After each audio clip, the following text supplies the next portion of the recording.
kasih Dr. Ambe. Ini teman-teman, kita ajukan beberapa pertanyaan sesuai dengan yang sudah disampaikan oleh teman-teman Taspen lewat WhatsApp khusus. Oke.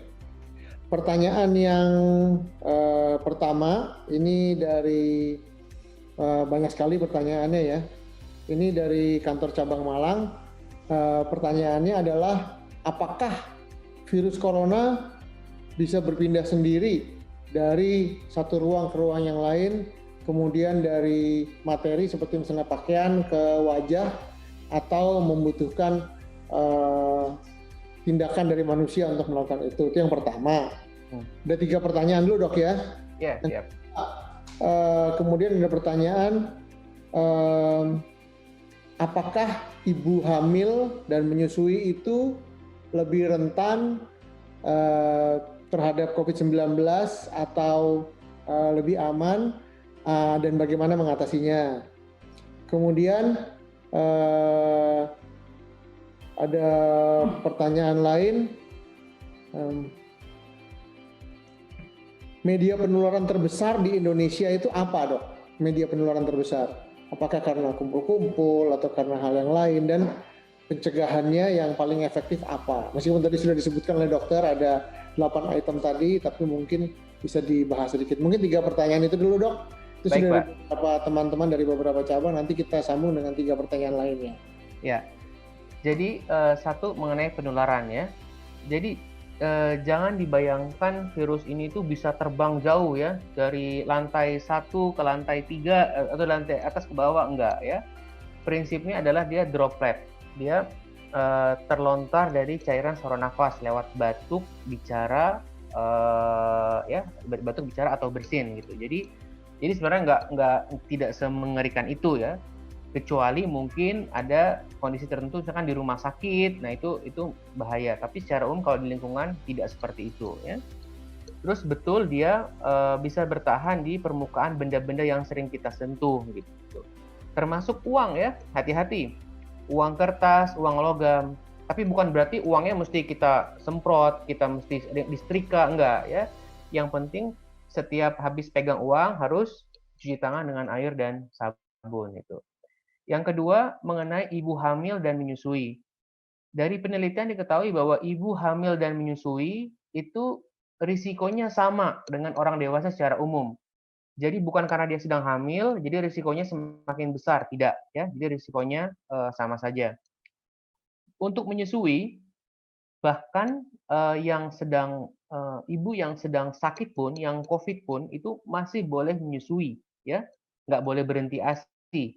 Tapi tentu dengan cara-cara pencegahan supaya jadi ASI itu tidak menularkan COVID. Virusnya dalam ASI tidak ada. Tapi kalau menyusui kan kontak dekat ya antara ibu sama anak. Nah itu mesti diwaspadai. Jadi ibunya harus pakai masker ya. Terus tadi yang ketiga, pertanyaan ketiga itu mengenai media penularan. Tetap dari 3 tadi ya, 1 droplet, kedua kontak langsung, ketiga kontak tidak langsung. Tetap yang paling utama adalah droplet ya. Jadi hindarilah orang yang sakit. Sebaliknya kita harus tahu diri, kalau kita batuk, kita bersin, itu mesti ditutup ya. Demikian Pak. Terima kasih dok. Kita sambung dengan 3 pertanyaan berikutnya. Yang pertama, ini sekarang ini mulai ada pihak-pihak yang mengasingkan teman-teman yang meninggal atau keluarganya meninggal, penolakan masyarakat karena jenazah yang meninggal karena COVID-19. Bagaimana penanganan pihak yang meninggal atau jenazah yang meninggal karena COVID-19 sehingga tidak menjadi masalah bagi masyarakat. Kemudian, apakah benar yang usia lanjut jauh lebih rentan terhadap COVID-19 dibandingkan yang muda? Kalau pertanyaan tentang ibu hamil ke bayi tadi sudah langsung dijawab oleh dokter. Kemudian pertanyaan lagi adalah apakah yang sudah terkena kemudian sembuh paru-parunya bisa rusak? Mungkin 3 pertanyaan itu dulu dok. Baik. Yang pertama mengenai penolakan jenazah ya, ini memang sangat disayangkan ya, dan terjadi di beberapa daerah. Kemarin saya lihat di Jawa Tengah sampai bupatinya itu turun sendiri ya untuk menggali makamnya. Ini tidak tepat ya. Jadi gini, memang ada prosedur khusus untuk menangani jenazah COVID ini, dan itu yang melakukan adalah tenaga medis di rumah sakit. Makanya saat di rumah sakit, jenazah memang tidak boleh dicium, dipeluk oleh keluarganya ya, tapi langsung dibersihkan dan terakhir nanti dibungkus plastik oleh tenaga kesehatan di rumah sakit. Pada saat jenazah sudah dibungkus oleh plastik tadi, maka sebetulnya aman ya. Jadi boleh dimakamkan di mana saja. Jadi tidak perlu dibuat ada kuburan khusus COVID, tidak perlu ya. Terus juga ada yang tanya, bisa nggak dok jenazahnya itu menulari jenazah yang lain?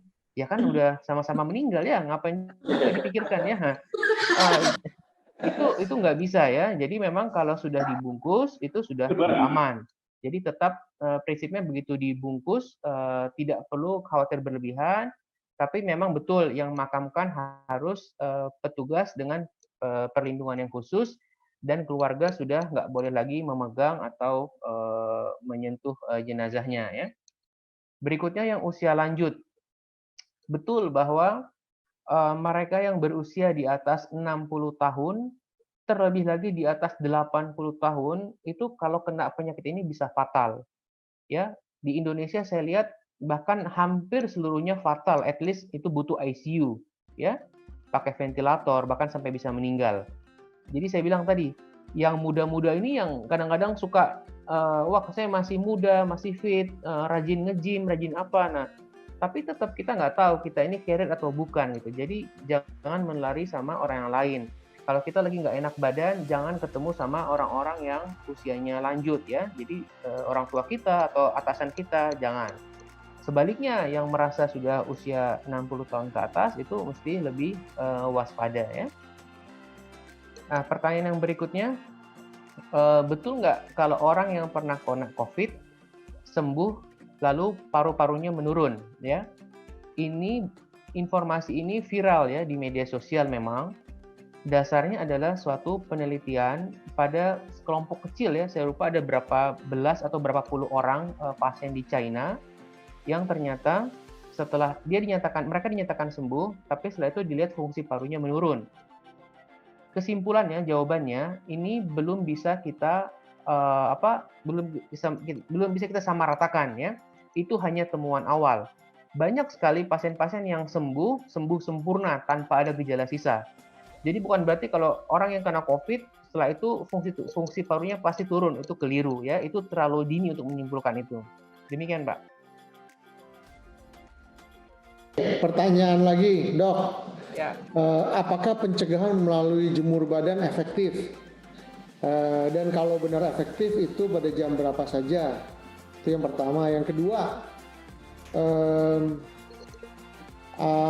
kalau minum jamu, jahe, kunyit, kayu manis, daun serai, apakah bermanfaat untuk membunuh atau menghindari COVID-19? Kemudian diperkirakan kapan COVID-19 itu mencapai puncaknya di Indonesia, begitu.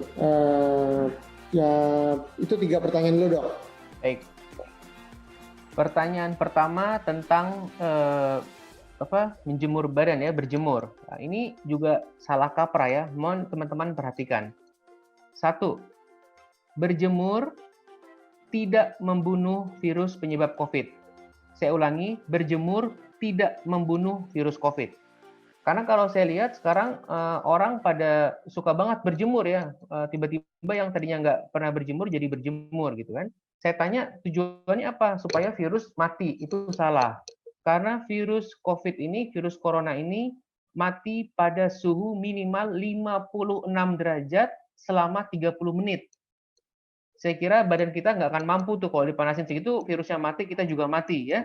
Jadi berjemur itu tidak membunuh virus, tetapi kita berjemur untuk memperoleh vitamin D. Ya. kita tahu bahwa hampir dari separuh orang Indonesia itu defisiensi vitamin D. Nah, jadi berjemur silakan, tidak perlu setiap hari, 3 kali seminggu sudah cukup. Terus kemudian juga penting adalah mengenai waktunya, ya. Ini waktunya itu kapan yang terbaik? Ini juga informasinya beredar sekali. Terus terang ini merupakan perdebatan juga, ya. Tapi secara umum di Indonesia itu berjemurlah antara pukul 9 sampai 11. Jangan di atas jam 11, ya. Kalau di atas jam 11 itu udah berbahaya. Kalau di bawah jam 9 nanti sinar ultraviolet B-nya itu belum ada. Jadi antara 9-11 atau paling bagus antara jam 10 sampai jam 11 sebetulnya. Cukup 15 menit sehari. Kalau berlebihan nanti malah gosong luka bakar, ya. Yang kedua, mengenai jamu, jahe, kalau orang kita bilang empon-empon ya Pak ya. Nah, eh, sampai sekarang itu tidak ada penelitian yang menunjukkan, yang membuktikan bahwa mengkonsumsi jamu, jahe, lengkuas itu bisa mencegah atau bahkan bisa membunuh virusnya, tidak ada, ya. Tapi saya tidak melarang kalau Anda suka minum jahe, suka yang lain itu silakan, ya. Tapi semata-mata ya karena suka aja silakan. Tapi kalau untuk dimaksudkan untuk membunuh virusnya tidak, ya. Oke. Yang ketiga, kapan puncak penyebarannya? Nah, ini puncak penyebaran itu kita tentukan dari modeling, ya, dari perkiraan. Ini hasilnya agak beda-beda nih. Karena sebenarnya untuk menentukan puncak penyebaran, kita mesti tahu sebetulnya virus ini mulai kapan ada di Indonesia. Kalau secara resmi itu kan dilaporkan kasus 1 dan 2 itu pada bulan Maret ya seingat saya ya.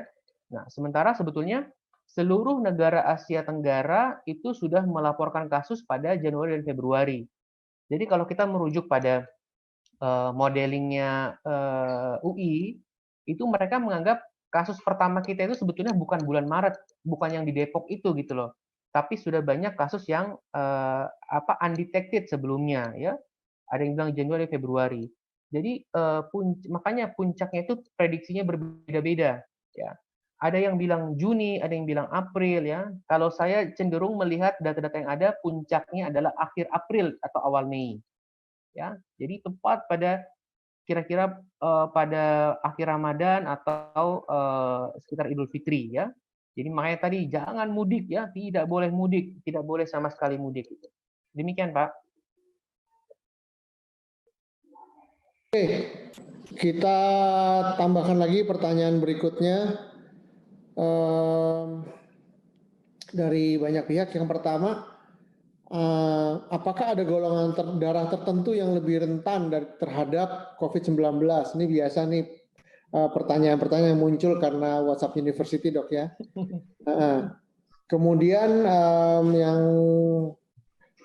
pertanyaan berikutnya, kapan kita bisa atau perlu ke rumah sakit apabila sudah muncul gejala-gejala yang dokter sebutkan?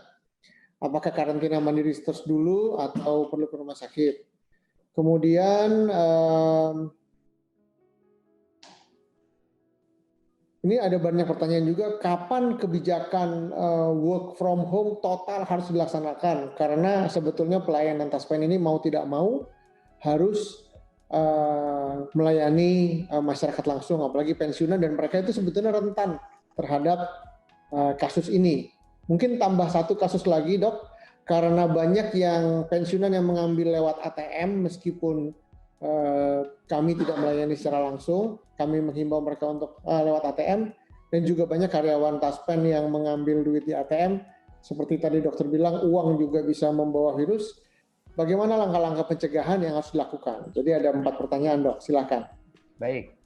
Yang pertama tentang golongan darah, ya. Memang ada penelitian pasien-pasien di China itu kalau yang golongan darah A itu dia lebih berat, ya. Nah, tapi sekali lagi ini semua masih terlalu dini untuk menyimpulkan demikian, ya.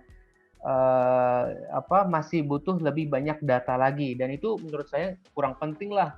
Memangnya kalau kita golongan darahnya enggak A, kita mau ganti golongan darah kan juga enggak. Jadi itu tidak mengubah apapun ya. Tetap kita harus melakukan upaya-upaya pencegahan. Berikutnya, kapan kita harus ke rumah sakit? Nah, ini pemerintah sekitar 1 minggu ini sudah mengeluarkan kebijakan bahwa walaupun Anda merasa sakit, artinya ada gejala-gejala flu, tapi kalau secara umum kondisi Anda sehat dan ada kesulitan untuk mengakses layanan kesehatan, itu memang boleh isolasi di rumah ya. Perhatikan, ada istilah isolasi, ada istilah karantina, itu berbeda. Kalau karantina itu kalau isolasi itu dilakukan oleh orang yang sudah jelas sakit. Jadi misalkan ada orang yang jelas positif COVID, dia sakit, tapi kondisinya baik, dia boleh isolasi di rumah. Itu isolasi ya. Sedangkan kalau karantina itu dilakukan oleh orang-orang yang belum tentu sakit. Misalkan ada pegawai Taspen habis pulang dari Singapura, lalu ada kebijakan dari direksi dia harus 2 minggu dulu di rumah, itu namanya karantina ya, karena untuk memantau ada gejala atau tidak ya.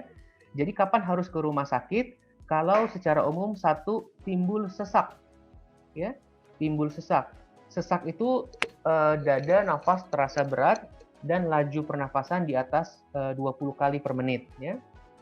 Kemudian atau kondisi badan kita itu lemas sekali ya, tidak bisa makan, tidak bisa minum. Nah, itu nggak ada pilihan harus ke rumah sakit. Kalau kondisinya walaupun demam, batuk, pilek, tapi kondisinya masih fit, ya itu boleh di rumah saja ya, mengkarantina. Nah, berikutnya mengenai kebijakan work from home ya, saya memang sebetulnya itu bukan domain saya karena strategi untuk menangani wabah itu banyak ya. Yang paling ekstrim itu kita sebut sebagai lockdown atau karantina wilayah. Karantina wilayah itu juga bisa sifatnya total, bisa parsial, bisa ditentukan oleh levelnya masing-masing. Tapi pemerintah kita harus ikuti kebijakannya sekarang PSBB itu ya, PSBB. Nah, itu yang kita mesti ikuti. Saya pikir kebijakan WFH ini sifatnya dinamis, akan dievaluasi biasanya tiap 2 minggu ya.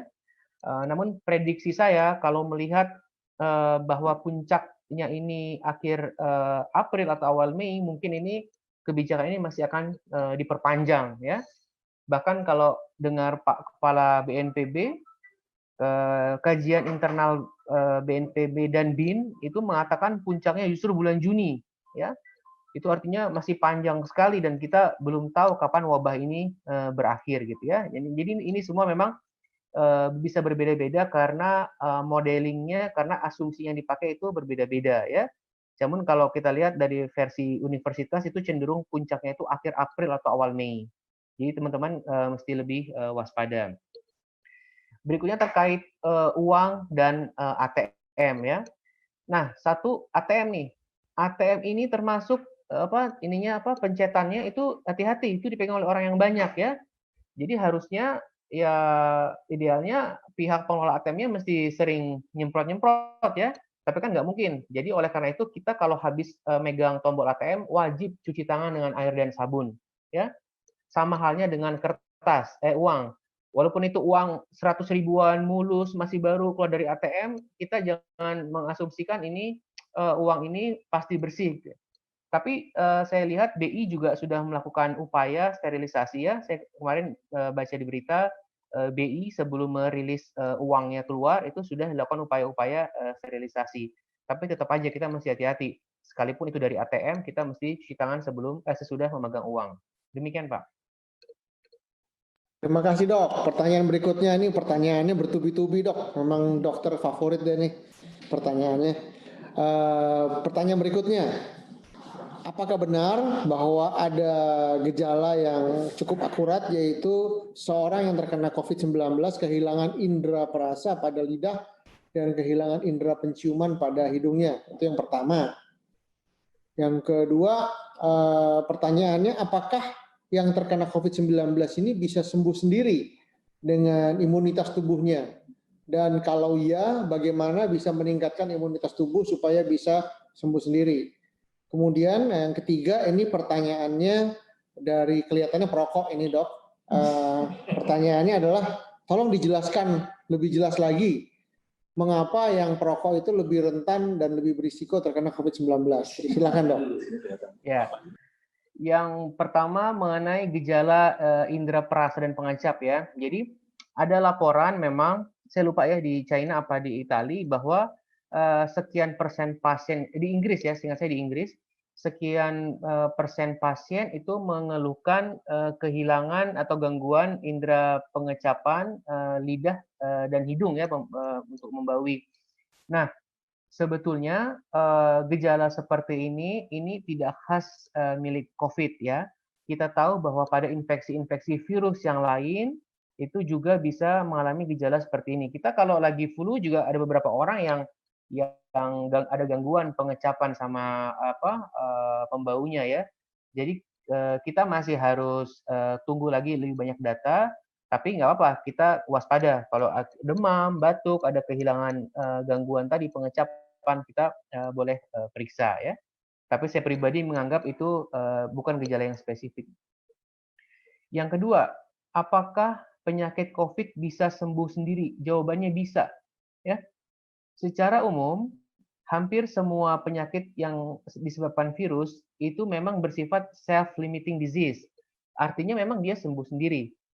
Ya. Nah, tapi proses sembuhnya ini mesti dikawal, ya. Dan tadi kalau pada orang yang muda yang sehat, dia akan sembuh sendiri, bahkan nggak diapa-apain, ya. Di rumah pun yang penting makan cukup, minum cukup, tidurnya cukup, itu akan sembuh sendiri. Masalahnya ada beberapa kelompok tertentu tadi, misalkan orang yang berusia tua atau mereka yang sakit diabetes, sakit jantung, sakit darah tinggi. Nah, ini yang mesti hati-hati, ya. Ini yang mesti dikawal di rumah sakit sehingga mereka dibutuh dirawat di rumah sakit, ya. Bagaimana cara meningkatkan daya tahan tubuh? Tidak ada yang aneh-aneh, ya. Terapkanlah PHBS, pola hidup bersih dan sehat.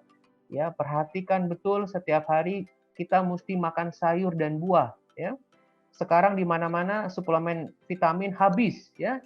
Di apotek habis, di supermarket habis, karena orang latah meminum suplemen vitamin.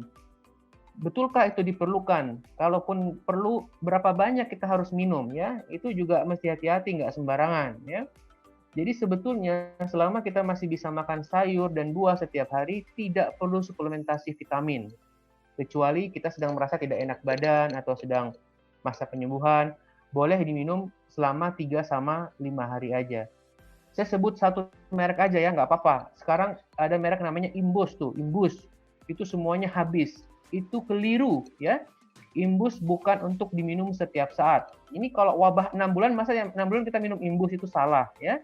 Jadi Imbus ataupun merek-merek yang lain itu digunakan hanya bila perlu. Yang penting makan sayur dan buah setiap hari. Berikutnya tentang perokok. Ya, untuk yang teman-teman yang merokok, mungkin inilah saat yang tepat untuk bertobat ya.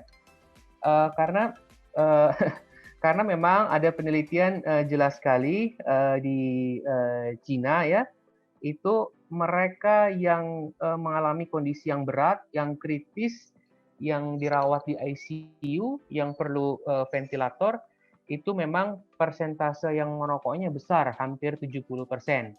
Kenapa demikian? Kalau orang yang merokok, apalagi merokoknya ini merokok yang rutin ya, reguler, itu di saluran nafas kita itu ada namanya silia ya, ada namanya bulu getar. Jadi pada keadaan normal, kalau kita ada masuk virus, bakteri, benda asing ke dalam saluran nafas, itu akan dikeluarkan oleh silia tadi, oleh rambut-rambut tadi di saluran nafas kita. Rambut ini nggak kelihatan ya, harus pakai mikroskop. Nah, kalau orang yang merokok, silia tadi, rambut getar tadi itu fungsinya hilang, nggak bisa gerak lagi. Jadi yang harusnya bisa dikeluarkan dari awal nggak bisa. Makanya orang yang perokok lebih rentan terinfeksi sistem pernafasannya. Demikian, Pak. Terima kasih, Dok. Jadi buat yang perokok, siap-siap bertobat ya. Kemudian pertanyaan berikutnya. Oke, pertanyaannya adalah, ini banyak sekali yang menanyakan pertanyaan yang sama. Apakah seseorang yang sudah sembuh dari COVID-19 dapat terkena COVID-19 lagi, terkena lagi, itu yang pertama. Yang kedua, apakah pakaian yang dicurigai terinfeksi COVID-19 kalau dicuci itu bisa menulari pakaian lainnya yang tidak terkena COVID-19. Jadi pertanyaan mungkin mirip jenazah ya dok ya. Jenazah yang kena COVID bisa menulari jenazah lainnya nggak? Gitu. Kalau jenazah mungkin kita nggak beli karena dua-dua jenazah tersebut sudah meninggal. Kalau pakaian bagaimana? Karena ini pakaian sekeluarga dicuci. Kemudian yang ketiga, pertanyaannya, apakah sudah ada vaksin untuk COVID-19? Dokter sudah bilang belum ada. Pertanyaannya, mengapa lama sekali ditemukannya? Saya rasa ini pertanyaan agak sulit dijawab, tapi karena banyak yang menanyakan pertanyaan yang sama, mohon dibantu dok. Kemudian yang terakhir, belum terakhir, bukan pertanyaan terakhir, tapi pertanyaan terakhir untuk sesi 3-4 pertanyaan ini adalah, sangat disayangkan banyak tenaga medis dan dokter yang juga menjadi korban COVID-19. Padahal kan dokter-dokter itu udah paling tahu bagaimana mengatasi COVID-19. Kenapa masih bisa kena? Dan tentunya kami turut prihatin dan bersedih dan sangat bersimpati kepada para tenaga medis dan dokter yang mengalami itu, dan doa kami semua untuk seluruh dokter dan tenaga medis di seluruh Indonesia. Tapi mohon dijawab dok pertanyaannya. Terima kasih. Baik, saya jawab yang terakhir dulu ya. Kenapa dokter atau tenaga kesehatan ini banyak yang berguguran ya, meninggal. Jadi sampai hari ini itu catatan saya itu dokter itu sudah 18 orang yang meninggal ya. Belum lagi ada teman-teman dari perawat ya. Mungkin kalau di total itu sekitar sudah 30 sekarang ya. Ini suatu kehilangan yang besar. Kenapa? Karena mereka ini adalah garda terdepan, mereka yang melayani pasien ya. Pertanyaannya, kenapa dokter ini udah tahu teorinya, kenapa masih bisa meninggal ya? Gini,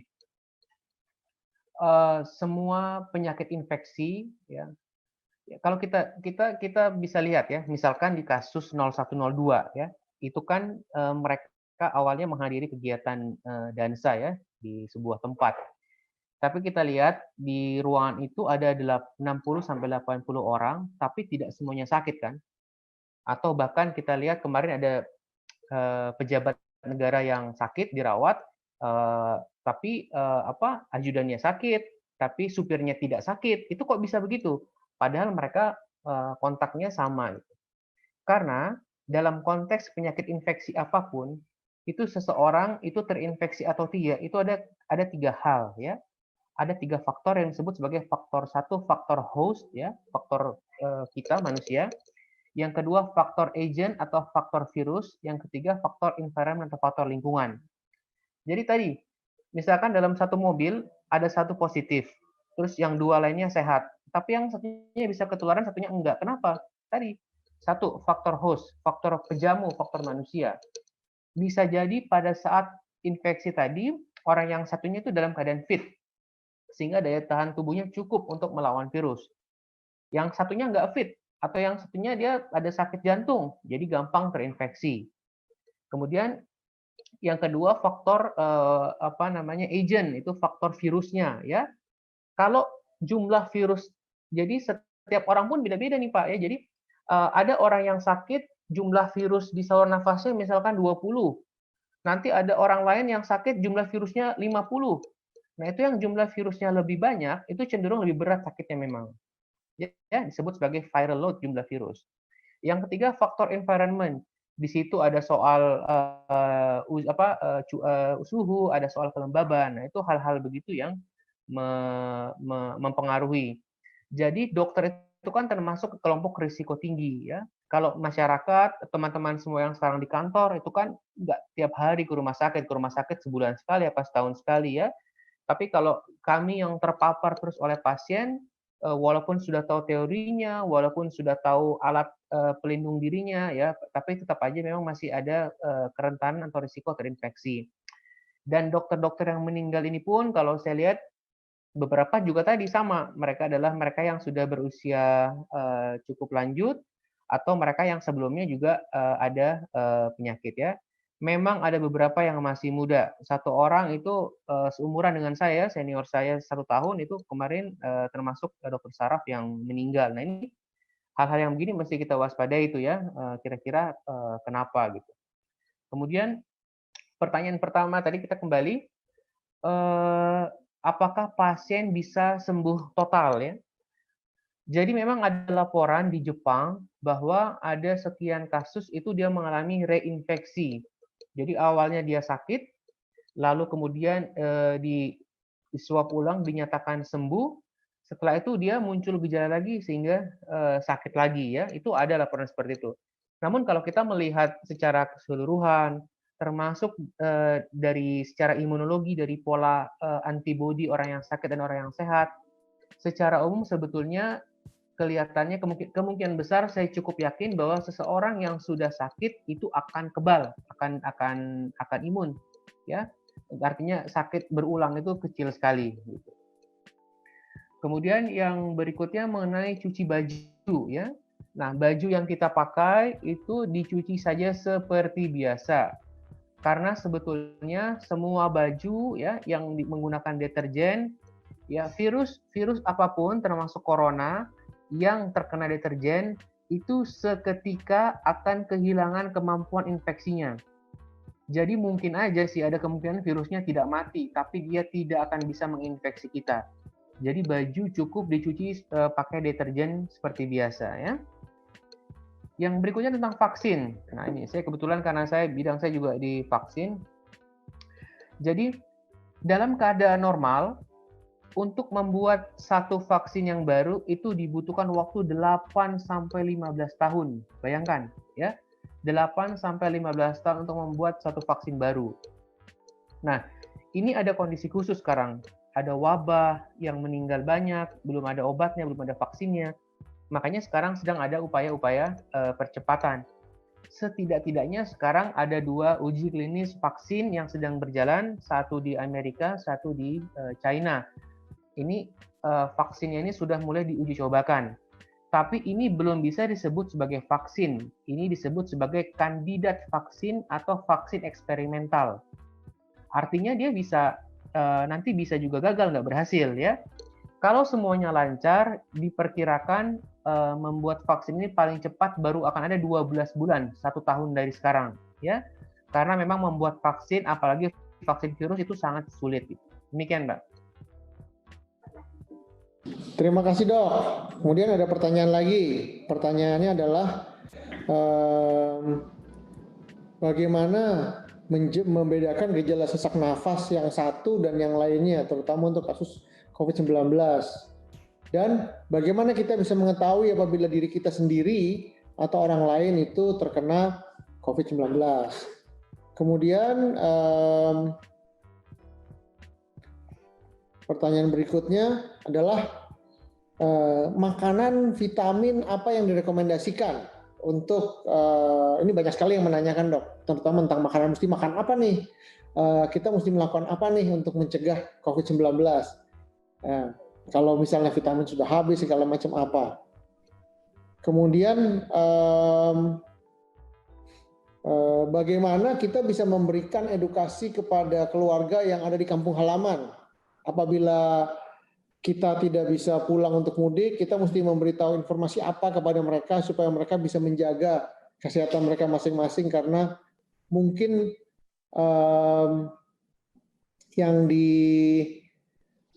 yang ada di Jakarta ini adalah keluarga yang mungkin yang lebih tinggi tingkat edukasinya, atau yang bekerja di Taspen yang ditugaskan ke daerah lain yang lebih tinggi tingkat edukasinya, sehingga untuk memberitahukan kepada keluarganya atau orang tuanya di kampung perlu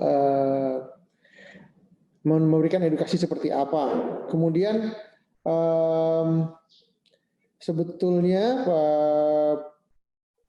pertanyaan yang berikutnya adalah sebetulnya mana yang lebih efektif, apakah rapid test atau swab test, atau kita mesti melakukan uji apa supaya kita bisa tahu kita terkena COVID-19 atau tidak.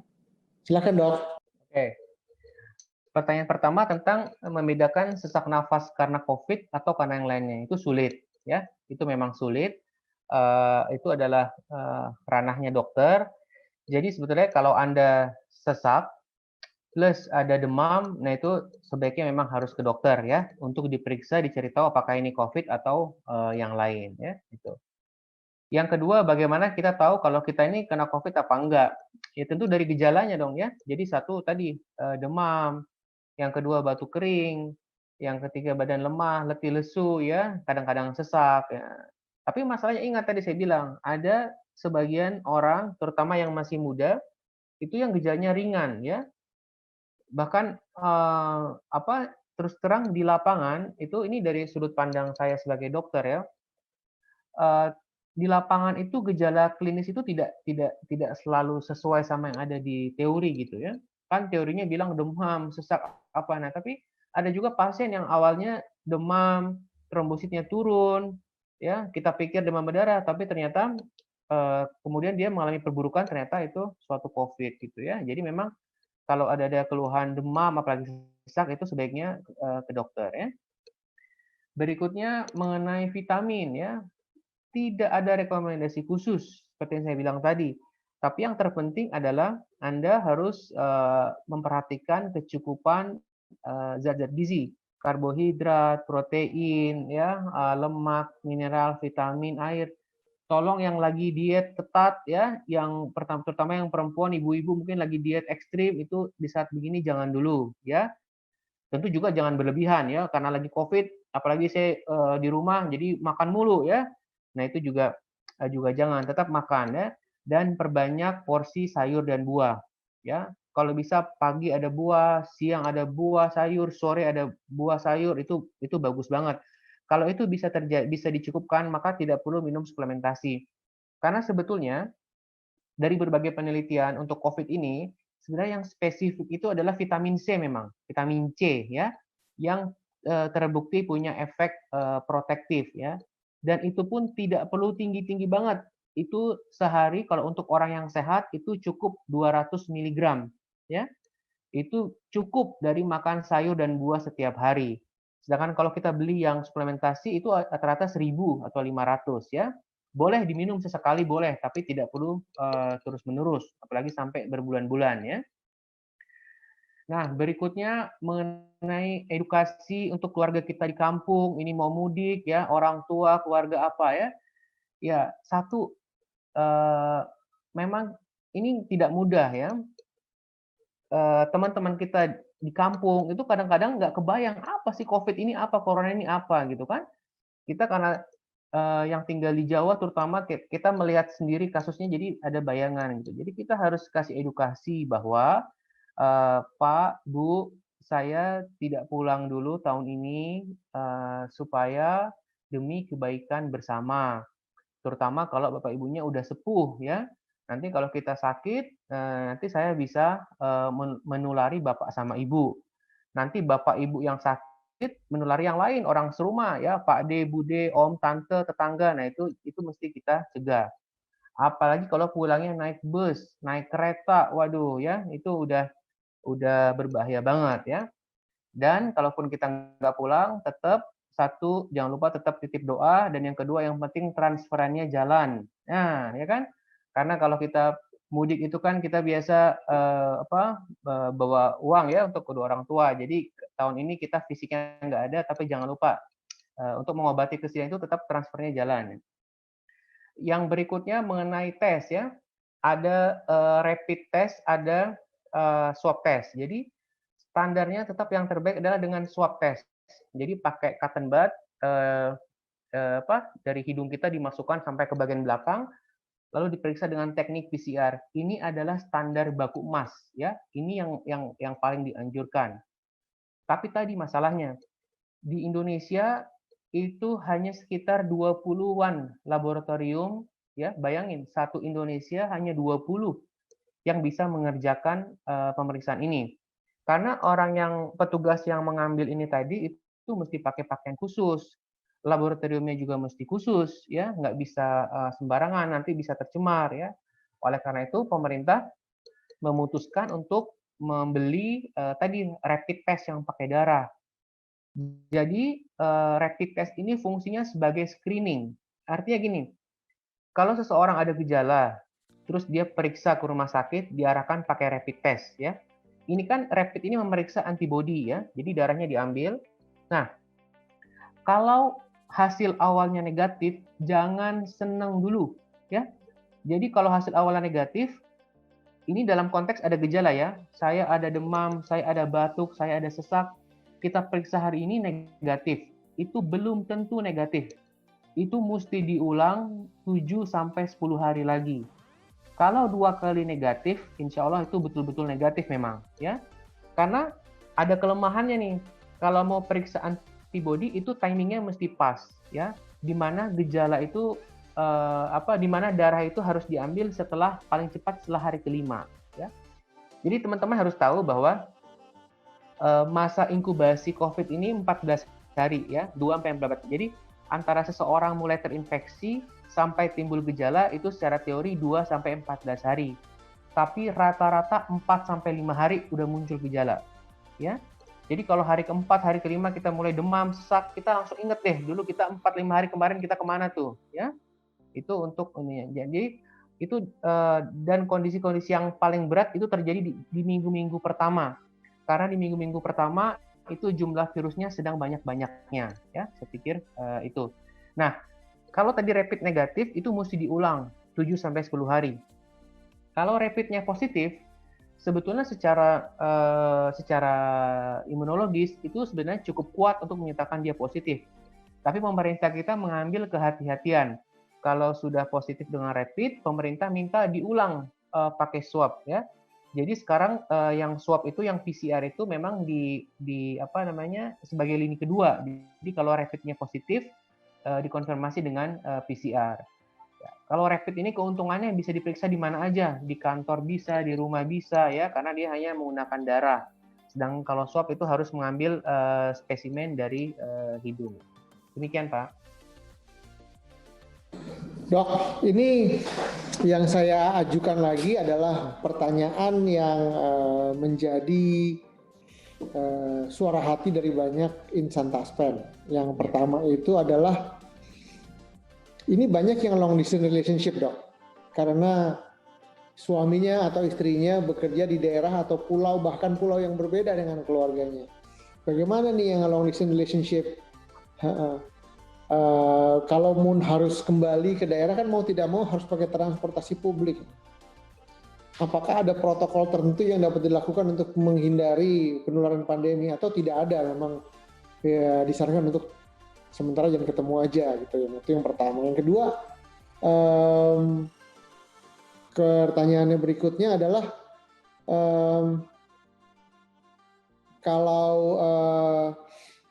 makan di tempat umum, apakah ada risiko tertular virus corona? Misalnya makan makanan yang terbuka seperti makanan Padang, apakah kalau penjual makanannya kena virus bisa tertular semua begitu? Ini pertanyaan yang dilematis tapi terpaksa harus kami tanyakan juga karena yang tanya banyak sekali gitu ya. Terutama tertular lewat makanan, banyak sekali yang takut karena hal ini. Kemudian yang terakhir untuk sesi ini sementara adalah untuk masker. Apakah masker kain itu cukup efektif menghindari COVID-19? Kemudian maskernya harus diganti terus-terusan setiap hari atau berapa jam bisa dipakai, dan pencuciannya kalau masker kain apakah perlu metode khusus untuk mencucinya? Mungkin itu, Dok. Ya. Yang pertama, bagi pejuang long distance relationship, ya, LDR, emang ini sekarang mesti bersabar, ya. Kalau saya ditanya, ya jawaban yang paling ideal memang sebetulnya tidak pulang dulu, ya, tidak kemana-mana. Karena Anda naik bus, Anda naik kereta, Anda naik pesawat, Anda ke airport, itu tetap ada risikonya, ya. Kecuali ada hal yang urgent banget, ya, memang mau tidak mau harus bepergian, ya. Tapi kalau bisa memang tidak dulu, setidak-tidaknya kita nunggu sampai pemerintah mengumumkan bahwa ini udah boleh bepergian lagi, ya. Yang kedua, makanan. Oke. Bisakah makanan menjadi media penularan? Secara teoritis bisa, kalau yang jualan jorok, ya. Jadi misalkan di makanannya sendiri sebenarnya nggak ada ini virus, ya. Tapi kita mungkin ke restoran Padang, ya, makan Padang atau warteg atau apapun. Warteg udah nggak ada, ya, udah pada banyak yang tutup, kasihan. Kita ke restoran Padang, kita disajikan makanan, terus jangan-jangan yang nganterin makanan itu sedang batuk, sedang bersin, sedang sakit, dia batuk, bersin, secara teoritis dropletnya tadi bisa nempel di makanan itu bisa, ya. Tapi menurut saya sih sebenarnya itu peluangnya kecil. Tapi tetap kita kalau makan tetap harus memperhatikan kebersihannya, ya. Nggak COVID tapi nanti kena tipesnya, jangan ya. Jadi tetap belilah makanan dari sumber yang dari tempat yang bersih ya, terutama dapurnya. Kemudian berikutnya mengenai masker kain ya, bahwa memang betul masker kain itu tidak akan pernah bisa seideal masker bedah ya, masker yang dipakai di rumah sakit itu. Tapi ini sekarang kondisinya kan ekstrim ya, masker kami pun di rumah sakit itu kesulitan ya. Satu box itu waktu zaman sebelum COVID saya beli Rp16.000 ya, yang merek bagus sekarang harganya Rp350.000 ya, isi 50, bayangkan. Dan memang harganya memang naik itu, setinggi itu. Nah, untuk mengatasi kondisi itu, untuk teman-teman yang tidak di rumah sakit, itu boleh menggunakan masker kain. Ada penelitian dari Cambridge University bahwa efektivitas masker kain itu 71%.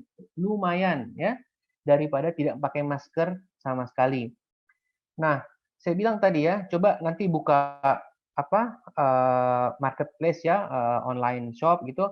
Itu sekarang ada masker yang dimodifikasi, jadi ada lapisan tengahnya. Tengahnya bisa disisipi sama tisu atau tisu basah yang dikeringkan.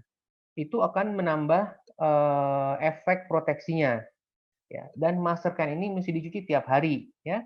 Jadi belinya jangan cuma satu, belinya beberapa, dicuci setiap hari dengan deterjen seperti biasa.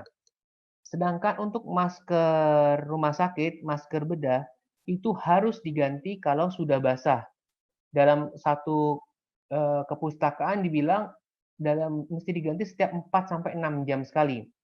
Itu masker bedah yang Anda pakai, kalau udah basah, udah habis bersin batuk dan basah, dia akan kehilangan daya proteksinya. Jadi jangan juga pakai masker bedah tapi 2-3 hari ya. Ada yang saya lihat dicuci, disetrika. Nah, menurut saya itu nggak tepat ya. Lebih baik sekalian aja pakai masker kain aja. Masker bedah 4 sampai 6 jam atau maksimal 1 hari buang ya. Karena kalau nggak proteksinya tidak ada ya. Demikian, Pak. Terima kasih dok. Ini pertanyaan-pertanyaan berikutnya. Apakah bertukar alat makan di rumah dapat memicu COVID-19? Itu yang pertama. Yang kedua, kalau kita membeli makanan di warung kemudian kita panaskan, bagaimana metode memanaskannya supaya tidak tertular COVID-19, bisa mematikan virusnya? So, mereka mulai takut nih kayaknya dokter ngomong, waduh jangan-jangan saya beli makanan di warung saya ketularan penyakit lagi gitu kan. Kemudian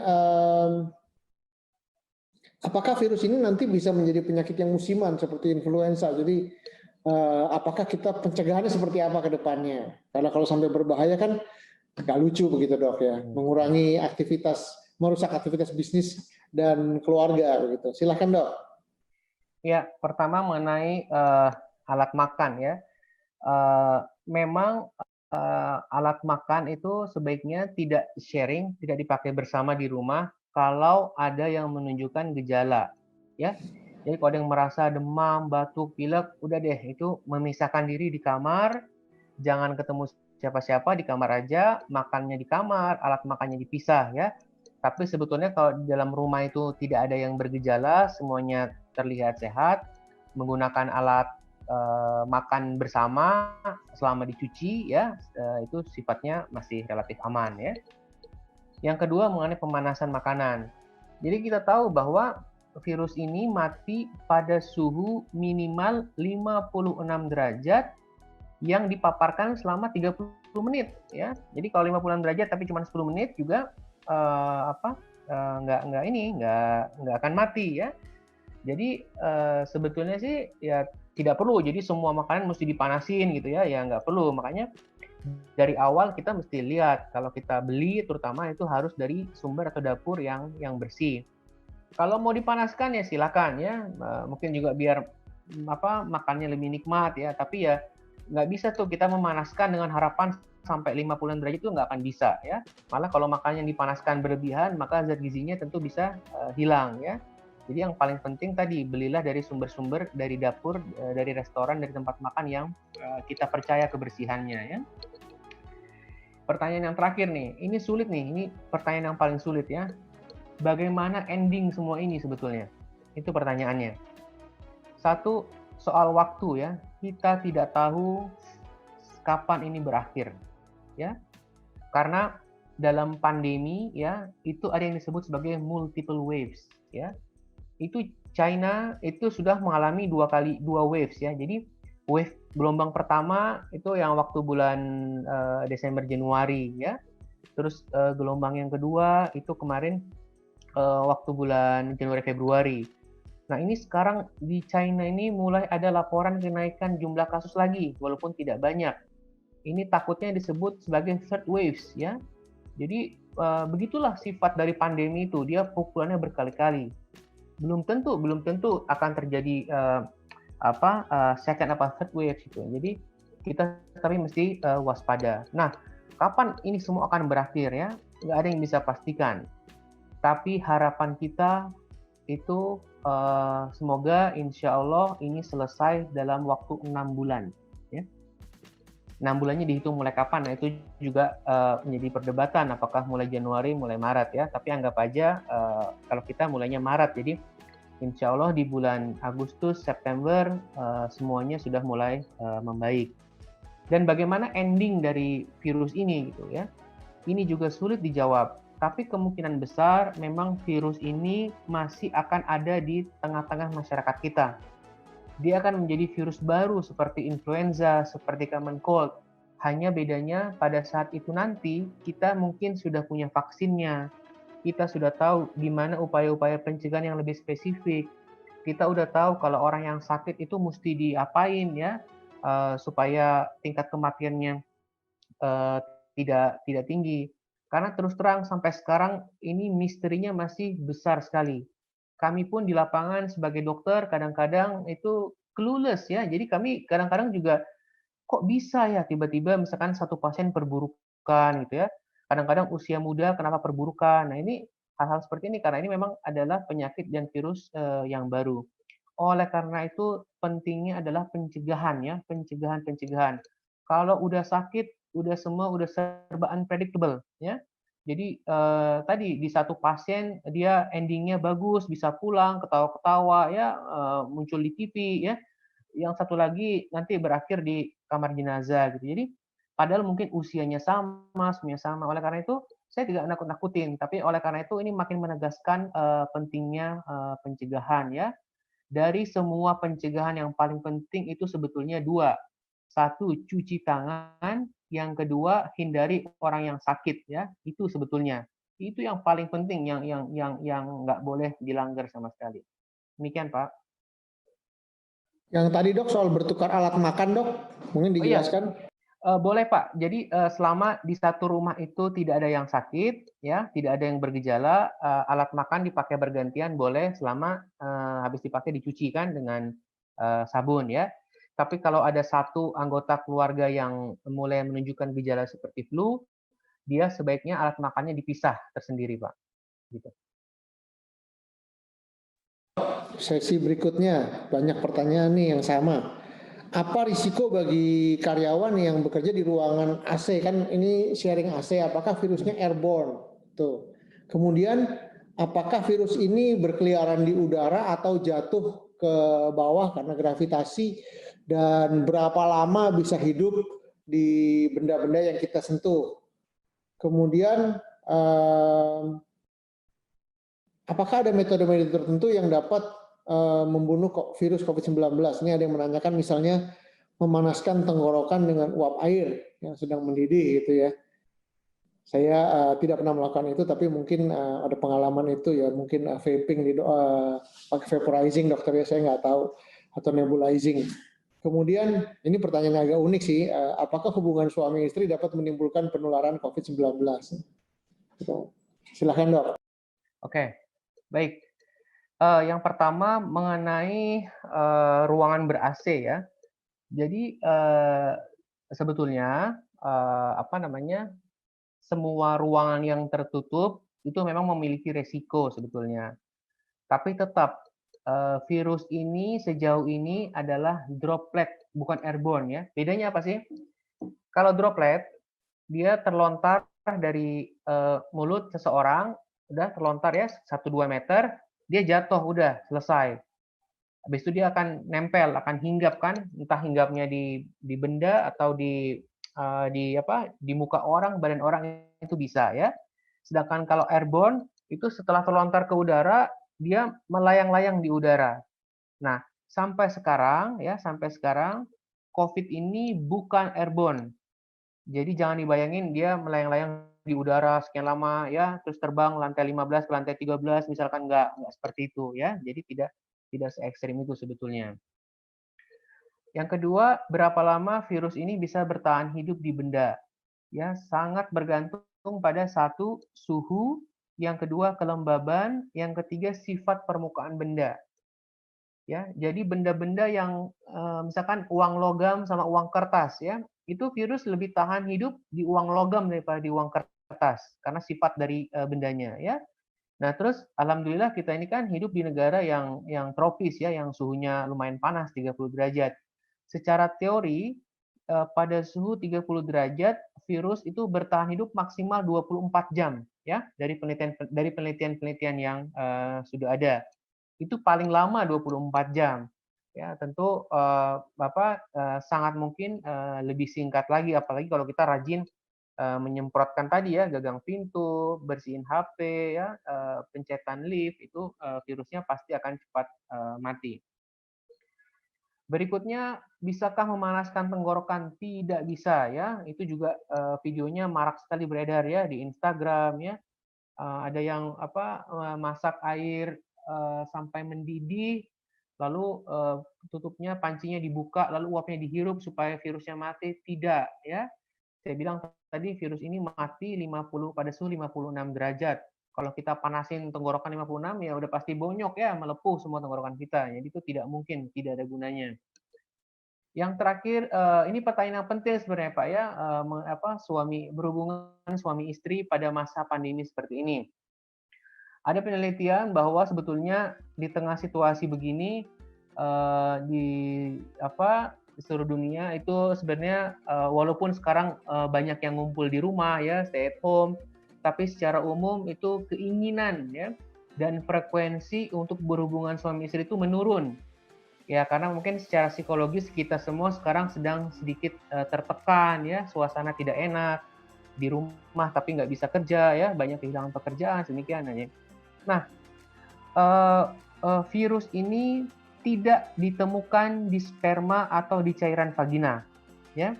Jadi virus ini tidak ditularkan melalui hubungan seksual, tapi berciuman itu bisa menularkan virus, karena kalau kita ciuman itu pasti ada dropletnya di situ, ya. Kesimpulannya, silakan ya tentu berhubungan suami istri seperti biasa, silakan. Selama itu adalah pasangan yang tinggal serumah, itu aman ya, dan tidak ada gejala, sehat, suami sehat, istri sehat, silakan. Tapi kalau itu pasangan yang tidak tinggal serumah, Anda harus hati-hati, tanya dia sehat apa enggak. Apalagi kalau bukan pasangan tetap, nah itu risikonya tinggi ya. Jadi tetap kalau yang suami istri satu rumah sehat, silakan seperti biasa. Demikian Pak. Ya, itu udah jelas ya, berganti-ganti pasangan tidak baik, baik sedang ada virus ataupun tidak, ya sebaiknya harus menjaga kesehatan. Kemudian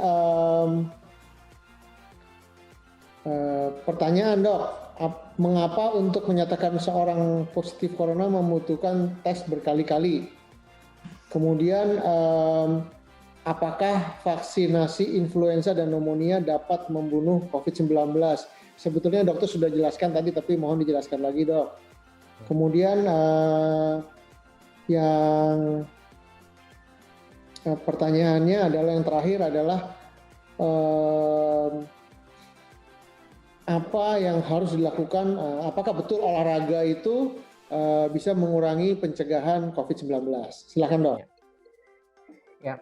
Baik, yang pertama mengapa pemerintah itu mesti tes berkali-kali? Kenapa kalau rapidnya positif diulang ya? Itu sekali lagi untuk menjaga kehati-hatian tadi ya. Karena kan kalau kita bilang seseorang positif atau negatif itu ada konsekuensinya ya. Tapi sebetulnya waktu zaman rapid test itu belum ada, waktu dengan zaman PCR saja, itu begitu PCR-nya satu kali positif, itu secara umum itu hampir pasti positif ya. Nah, tapi kalau begitu pun juga dengan negatif, dengan PCR memang negatif. Tapi dengan rapid test ini memang karena dia sensitivitas dan spesifisitasnya relatif rendah, maka perlu diulang dengan alasan kehati-hatian ya. Yang kedua mengenai vaksin flu dan pneumonia. Vaksin influenza dan pneumonia tidak melindungi seseorang secara langsung dari COVID ya, tidak. Tapi tadi, kalau orang yang dari awal sudah influenza atau ada pneumonia karena bakteri yang lain, lalu dia terpapar oleh virus COVID, itu kemungkinan sakitnya itu jadi besar sekali. Jadi vaksin influenza dan vaksin pneumonia memberikan perlindungan secara tidak langsung untuk COVID ya. Vaksin influenza harus diberikan sekali setahun kepada semua orang dewasa tanpa terkecuali ya. Jadi bukan hanya karena COVID aja sebetulnya ya, bahkan sudah lama rekomendasinya ada setiap tahun sekali ya. Nah, yang kedua, vaksin pneumonia itu diberikan kepada semua orang dewasa di atas umur 50 tahun. Jadi kalau yang umurnya belum 50 belum perlu, cukup vaksin influenza saja ya. Yang ketiga masalah olahraga. Olahraga atau aktivitas fisik adalah salah satu bagian yang tidak terpisahkan dari pola bersih hidup dan sehat. Rekomendasinya adalah kita harus berolahraga seminggu minimal 150 menit ya. Itu dibagi-bagi. Jadi dalam 7 hari sebaiknya kita berolahraga ada 5 hari masing-masing 30 menit. 2 harinya boleh istirahat. Jadi karena jangan work from home ya di rumah terus diem aja gitu enggak ya, tetap harus melakukan aktivitas fisik tadi 30 menit sehari. Demikian, Pak. Ini karena sudah mendekati waktu sholat zuhur, Dok. Mungkin kami minta ending notes dari dokter sebelum kami tutup acara ini. Pertanyaan masih banyak, Dok, tapi nanti akan kami sampaikan terpisah ke dokter supaya bisa dijawab dan kami bisa sebarkan kepada seluruh insan Taspen. Sekali lagi kami ucapkan terima kasih. Mungkin ada closing remarks, Dok, apa yang mesti dilaksanakan? Baik. Yang pertama saya mengajak kita semua tidak berkecil hati ya, tidak sedih ya. Saya melihat sekarang banyak teman-teman baik itu pekerja sektor formal atau informal itu mulai tertekan, stres ya. Karena memang berita-beritanya masih menakutkan ya. Memang secara umum memang situasinya sekarang masih belum aman ya. Tapi satu, kita tetap waspada ya. Waspada dalam artian tidak panik tapi tidak juga meremehkan ya. Saya dari awal dari bulan Januari saya udah bilang di Twitter saya ini mesti hati-hati nih, Wuhan mesti hati-hati ya. Ternyata 2 bulan ini kemudian terjadi perubahan yang besar sekali ya. Jadi kita mesti hati-hati, kita nggak boleh meremehkan, kita tidak boleh lagi bilang ini hanya flu biasa, no, ya, no way, ya itu salah, ya. Ini penyakit yang sembuh sendiri, itu juga tidak sepenuhnya benar. Itu benar tapi tidak selalu, ya. Itu harus kita kawal. Yang kedua, lakukan upaya-upaya pencegahan, ya. Jangan menularkan, jangan sampai tertular, ya. Upaya-upaya pencegahan ini lakukan yang standar aja. Yang tadi di slide saya ada 8 poin, itu aja sudah cukup insya Allah ya. Nggak usah habis baca WA aneh-aneh ya, dicoba ini, dicoba itu, tidak usah ya. Termasuk kalau ada video-video penjelasan di WA, ada orang menjelaskan tentang virus, tentang apa, ada di video di WA yang viral tuh ya, menjelaskan tentang COVID tapi sambil ngerokok gitu kan, bahwa tidak sehat, itu kan nggak udahlah, kita nggak usah buang-buang energi untuk menerima informasi dari yang sumber yang tidak jelas. Dan tolong info begitu jangan di forward ya. Setiap hari itu kayaknya kita gatel banget kalau kita nggak forward WA gitu ya. Coba itu info itu berhenti di Anda aja gitu ya. Carilah informasi yang resmi dari pemerintah, dari BNPB, dari Kementerian Kesehatan ya, dari para dokter yang aktif di media sosial itu boleh jadi rujukan. Dan yang terakhir tetap kita semua harus mengikuti apapun instruksi dari pemerintah ya. Pemerintah pusat, pemerintah daerah kita harus ikuti. Disuruh di rumah kita di rumah ya, disuruh nggak boleh kemana kita harus ikuti karena itu memang semata-mata untuk demi kebaikan kita bersama. Dengan Anda tidak kemana-mana ya, artinya di rumah dan ke kantor bila seperlunya ya, jangan ke pasar, jangan kemana. Nah itu anda secara tidak langsung melindungi diri sendiri dan juga melindungi nyawa orang lain. Seperti yang saya bilang tadi, COVID ini di satu orang sifatnya bisa ringan, ya, dia seperti nggak sakit, tapi begitu dia pindah ke orang yang usianya tua, itu bisa fatal sampai meninggal, ya. Saya pikir demikian, tetap tenang, tapi waspada, tidak panik. Semoga penjelasan saya ada manfaatnya. Terima kasih untuk para direksi dan seluruh pegawai Taspen. Semoga kita semua tetap sehat. Assalamualaikum warahmatullahi wabarakatuh. Waalaikumsalam. Amin. Dok, terima kasih banyak Dokter Dirga untuk seluruh insan Taspen di seluruh Indonesia. Ingat, ini belum ada obatnya. COVID-19 belum ada obatnya, belum ada vaksinnya. Jadi yang mesti kita lakukan adalah yang pertama-tama sesuai saran dari seluruh pakar kesehatan juga saran Dokter Dirga tadi adalah jaga kebersihan kita sendiri, itu nomor satu. Kita tidak usah berpikir, oh yang di rumah sakit itu dikasih obat apa ya? Apakah mesti makan kloroquine ditambah dengan azitromisin atau bla bla bla? Kita jangan mencoba mengobati diri kita sendiri. Salah-salah, bukannya kita sehat, yang tadinya tidak apa-apa mungkin bisa jadi sakit karena komplikasi obat. Itu yang pertama. Yang kedua, kita juga jangan mencoba banyak hal yang tidak terbukti secara medis. Yang paling penting tetap jaga jarak. Kita mesti memberikan pengertian kepada keluarga kita, terutama mungkin keluarga-keluarga kita yang di kampung halaman, supaya mau menerima keadaan bahwa jaga jarak. Dan ingat, di kampung itu fasilitas kesehatan tidak sebaik di kota-kota besar. Di kota-kota besar juga kalau sampai banyak sekali yang menderita sakit COVID-19 ini, karena virus COVID-19 ini maksudnya rumah sakit tidak akan cukup. Karena hanya tersedia 1,2 tempat tidur untuk setiap 1.000 orang yang sakit di seluruh Indonesia. Jadi mau tidak mau cara terbaik hanyalah pencegahan, jaga kebersihan kita, selalu mencuci tangan dengan sabun. Ingat bahwa sabun itu mematikan efek penularan virus. Baju kita cuci setiap hari dengan deterjen, jangan yang biasanya dipakai 2-3 hari, kita jangan lagi melakukan itu, kita cuci setiap hari. Mandi dengan sabun, cuci tangan dengan sabun, jaga kebersihan makanan yang kita makan. Ingat, virus ini baru mati atau kehilangan daya tularnya apabila terkena suhu sekurang-kurangnya 56 derajat Celcius selama 30 menit. Jadi tidak mudah mati dia.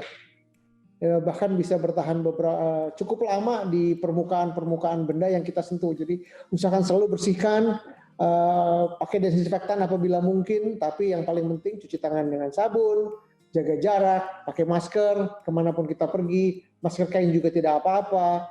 Kalau kita mau menambah efektivitas dari masker kain, kita bisa tambahkan tisu atau tisu basah yang sudah dikeringkan, itu lebih efektif lagi. Dan ingat, kami semua direksi di Taspen dan seluruh pimpinan di Taspen sangat memperhatikan kesehatan dan keselamatan Anda semua. Kita melayani begitu banyak pensiunan yang semuanya rentan terhadap COVID-19, tapi kami juga tahu bahwa kalau sampai kita sendiri yang kena, kita tidak bisa melayani begitu banyak orang dan akan lebih banyak lagi orang yang menderita. Keluarga kita di rumah, sahabat-sahabat kita, dan juga para peserta kita, ASN dan pensiunan. Untuk itu, sekali lagi, jaga kesehatan, istirahat yang cukup, makan yang cukup, makanlah makanan yang bergizi, usahakan makan buah dan sayur lebih banyak setiap hari. Ini saatnya kita mengubah pola makan kita menjadi lebih sehat. Dan juga yang tidak kalah penting, jaga jarak, jaga kebersihan, dan jaga kesehatan. Dari kami semua di Direksi di Jakarta mengucapkan terima kasih sudah tune in di Jumat berkah yang baik ini. Kami harap apa yang kami coba sampaikan kepada teman-teman bisa membawa manfaat bagi semuanya. Dan juga kita akan hadirkan kembali pembicara dari BNPB untuk sesi berikutnya. Sampai ketemu lagi di channel Taspen Pesona setelah ini. Terima kasih. Wassalamualaikum warahmatullahi wabarakatuh.